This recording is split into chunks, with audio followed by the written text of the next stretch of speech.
अस्सलाम वालेकुम नाज़रीन करम। कल रात को पाकिस्तानी कौम ने एक अजीबो गरीब मंजर देखा। एक ऐसा बंदा जो 9 मई के बाद 5 महीने तक गायब रहा और पिछले 3 हफ्तों से उसके बारे में ये खबरें थी कि जो उसको अगवा कर लिया हुआ है और गिरफ्तार कर लिया हुआ है। ये जो सिंध के वजीर दाखिला हैं उन्होंने टीवी के ऊपर आकर माना, लेकिन उस्मान डार की जबरदस्त किस्म की एंट्री होती है कामरान शाद के शो में और आकर बड़े बड़े इंकशाफात होते हैं, एक बड़ा बयानिया खड़ा किया जाता है। लेकिन ठीक 1 से 2 घंटे बाद उस्मान डार की वालदा का बयान आता है तकरीबन 1 मिनट का, और 1 मिनट के बयान के अंदर अंदर उस्मान डार की वालदा ने वो जो बुर्ज खलीफा जैसा बयानिया खड़ा किया था उसको जमीन बोस कर दिया।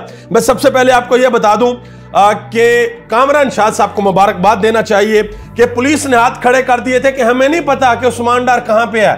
अदालतों में जाके बता रहे हैं हमें पता ही नहीं वो कहां पे है, और जनाब मोहतरम के प्रोग्राम के अंदर वो आ गए हैं, बाजियाब करवा लिया गया है। और फिर एक वो लाइन जो वैसे तो बड़ी तकलीफ दे है, उस्मान डार ने बोली जी मैं खुद कहीं गया हुआ था। आपको याद होगा जावेद चौधरी ने भी ये बात कही थी कि एंकर इमरान रियाज खान खुद ही कहीं गए हुए थे और फिर 4-5 महीनों बाद वो वापस आ गए हैं और हालत उनकी सबके सामने के किस तरीके से वो वापस आए हैं। अब मैं आपको बताने के लिए जा रहा हूं कि उस्मान डार ने क्या कहा, उस्मान डार की वालदा ने क्या कहा, उस्मान डार के भाई हैं जो उमर डार उन्होंने क्या कहा, और पाकिस्तान तहरीक इंसाफ ने इसके ऊपर अपना क्या मौकफ दिया, वो इंतहाई अहम है। और आपको यह भी बताने के लिए जा रहा हूं कि ख्वाजा आसिफ जो कि सियालकोट से मैदान खाली करना चाहते हैं कि मेरे सामने कोई ना हो, अब उनके साथ सियालकोट में क्या होने वाला है। सबसे पहले नंबर पे जब यह प्रोग्राम हुआ तो इस प्रोग्राम में उस्मान डार साहब ने आकर यह कहा कि जी जो भी प्लानिंग वगैरह हुई थी 9 मई की वो इमरान खान ने की थी। हालांकि याद रहे उस्मान डार के कारोबार बंद किए गए, इनकी फैक्ट्रीज को सील किया गया, इनके घर को ताला लगाया गया, घर के अंदर तोड़फोड़ की गई, घर की खवातीन के साथ बदतमीजी की गई और न जाने क्या क्या किया गया। लेकिन उस्मान डार ने किसी किस्म की कोई प्रेस कॉन्फ्रेंस नहीं की, ना कोई इंटरव्यू दिया। उन्होंने ये बताया, उन्होंने कहा मेरे पास पहले दिन से अपॉर्चुनिटी मौजूद थी कि मैं प्रेस कॉन्फ्रेंस करूं, सियासत से अलहदा हो जाऊं, इमरान खान को छोड़ दूं, तो मैं बिल्कुल ठीक था, लेकिन मैंने ऐसा नहीं किया। मैंने जी पिछले 2-4 महीने सारा कुछ देखा और अब फाइनली मैंने ये ऐलान कर दिया कि मेरा सियासत से भी कोई तल्लक नहीं है और मेरा इमरान खान से भी कोई तल्लक नहीं है। जो उन्होंने बयान दिए वो मैं 2-3 आपको बता देता हूं। उन्होंने कहा कि चेयरमैन पीटीआई की गिरफ्तारी की सूरत में हसास तंसीबात को निशाना बनाने की हदायत की गई। यह टिक्कर चला रही है दुनिया न्यूज, हालांकि उन्होंने कैटेगोरिकली ऐसी कोई बात नहीं की। फिर उन्होंने कहा कि 9 मई हमलों का मकसद फौज पर दबाव डाल के आर्मी चीफ को ओहदे से हटाना था, और यह भी कहा गया कि चेयरमैन पीटीआई ने गिरफ्तारी से बचने के लिए वर्कर्स की जहन साजी की हुई थी। ये उस्मान डार ने बात की है, ठीक है जी। अब जब यह इंटरव्यू हो गया तो पूरी की पूरी नून लीग इन्होंने तो ऑर्डर कर दी मिठाइयां, भाई अब लड्डू बटेंगे, अब तो नहीं बच सकता इमरान खान, अब तो इमरान खान अंदर है, ये तो 20-25 साल अंदर, अब नहीं बचेगा। ठीक 1 से 2 घंटे बाद उनकी जो वालदा है उस्मान डार की, उनका बयान आ जाता है। उन्होंने कहा कि जो तुम चाहते थे, ये सुनिएगा जरा गौर से, उस्मान डार की वालिदा ये बात कर रही हैं। उन्होंने कहा कि जो तुम चाहते थे वो तुमने हासिल कर लिया, उस्मान डार से अपने मकासद पूरे करवा लिए, अब मैदान में आओ और मेरा मुकाबला करो। उस्मान डार ने सियासत छोड़ी है, मैंने सियासत नहीं छोड़ी, ये उस्मान डार की वालदा ने बयान दिया।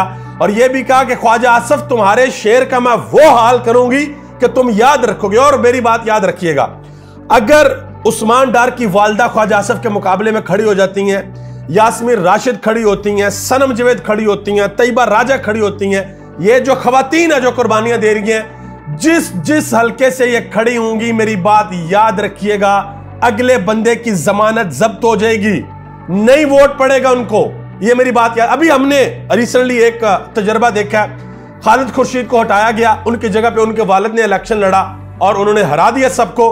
तकरीबन 10-12 दिन माशाल्लाह हमारे इलेक्शन कमीशन ऑफ पाकिस्तान को लगे, वो वोट गिनते गिनते फिर जाके पता चला हाँ जी वो पीटीआई वहां से जीत गई है। उमर डार ने भी बयान दिया, उन्होंने कहा कि ख्वाजा आसिफ कान खोलकर सुन लो, पहाड़ जैसा जिगरा रखने वाली मेरी मां का यह पैगाम तुम्हारी रातों की नींद उड़ा देगा। सियासत मेरे भाई ने छोड़ी है, यह सिलसिला वहीं से शुरू होगा जहां से तुमने खत्म करने की कोशिश की है। और अब देखें कि पाकिस्तान की तारीख में जब तारीख लिखी जाएगी, देखें ये 2023 चल रहा है, आज से 50 या 100 साल बाद जब तारीख लिखी जाएगी तो आज के दौर के बारे में यह कहा जाएगा कि इस दौर में पाकिस्तान के बुजुर्ग डट गए थे। अब 78 साल परवेज इलाही को ले लें, या 76 साला आजम सवाती को, 75 साला महमूद रशीद को, 73 साला यास्मीन राशिद को, अब ये 76 साला उस्मान डार की वालदा को, इनमें से किसी की मिसाल भी आप ले लें, इन्होंने मतलब कि खड़े हो गया कि भाई हमने पीछे नहीं हटना। आगे आदिया जी हमाद अजहर ने इसके ऊपर एक बड़ा अहम बयान जारी किया।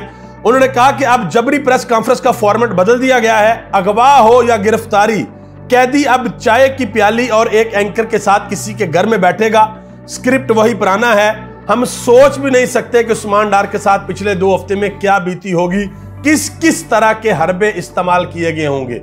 मजीद उन्होंने कहा कि उस्मान डार हमारी पार्टी के लीडर थे और रहेंगे, पता नहीं उन पर कितना जुल्म किया गया होगा। कहा गया कि पार्टी में 2 ग्रुप हैं, मुझे एक्सट्रीम ग्रुप में रखा गया। मैं अल्लाह को हाजिर नाजर जानकर कहता हूं कि इमरान खान साहब ने मेरे सामने कभी फौजी तंसीबात के बारे में कोई गुफ्तगू नहीं की, यह गैर जिम्मेदाराना बयानियां बनाने की कोशिश की गई है।